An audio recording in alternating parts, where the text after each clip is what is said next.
nuwun sewu duwite panjenengan kula suda sementen nggih konsumsi. Ngono iki lek tegel ra apa-apa lho kan ngono kuwi. Lek tegel ra apa-apa. Lah, masa nggih ngoten, Pak? Ya ora. Mergo apa? Panjenengane Pak Giyanto iki nglungguhi dadi wong Jawa. Jawa, wong Jawa ki nek ketekan dayoh gupuh lungguh karo suguh, ya ta? Heeh.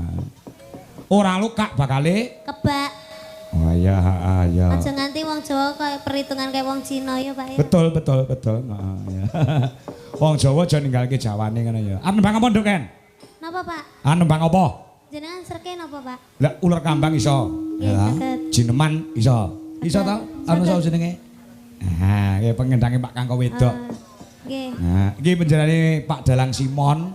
Nggih. Seragen. Kelingan karo Pak Simon to? Kula. Loh, tau dijob karo Pak Simon. Pak Simon iki. Kowe tak apusi ke lho. Pak Simon lho. Oh, jenengan to, Pak?